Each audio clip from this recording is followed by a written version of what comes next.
Hey, what's up guys, another video here. So today I want to talk about updates with the stimulus package, okay?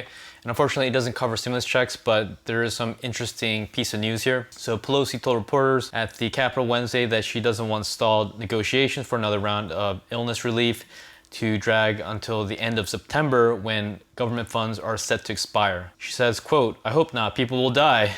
Okay.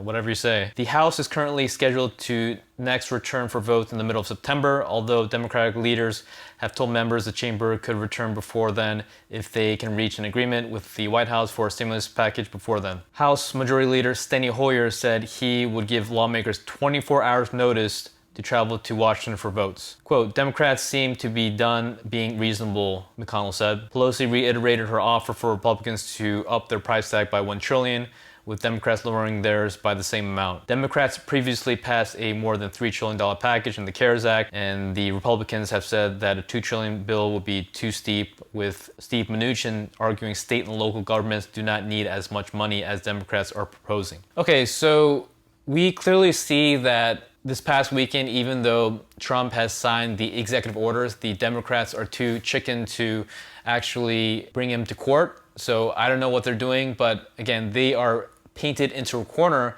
because they haven't taken action with the federal court to try to revoke the executive action. So they know it's a super bad PR play if they do that. So again, they're being very coy and they're not taking actions, even though Pelosi and Schumer, they claim that they would take action with the court to fight this executive action. But again, they are too chicken and they're too cowardly to go through with their remarks. So again, whatever the Democrats say, again, they don't have any power because they know that the public will revolt against them if they do try to revoke the executive action, especially for the federal unemployment and especially for also the student loan debt relief. So again, the Democrats won't do anything. They're too chicken, too cowardly to go through with their actions and try to go through federal court.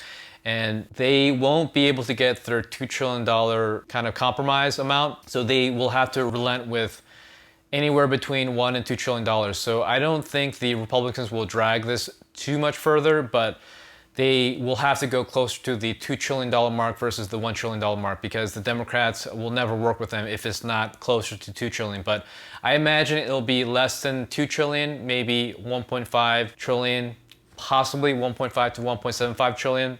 And they're going to work out the details with the state and local federal aid. So let's see what happens. But again, Democrats, they have not so far pursued legal action with the executive action signed by Trump. And I don't plan that they will do that. So again, just kind of scratch that off the list. This piece of news is very interesting. The majority leader is stating that they'll give 24-hour notice in case that they do have a vote. So again, that is a distinct possibility. So this can get done before the middle of September, possibly in between now and the middle of September. So we'll see. If they do agree upon a package, then they'll have all the lawmakers, all the senators and all the House of Representatives come in and vote in person and get it done. So anyways, the Democrats are too chicken and too cowardly to go through the court and try to fight Trump with the executive orders that were signed. And they'll have to relent with a stimulus package that's significantly less than $2 trillion. So that's it, guys.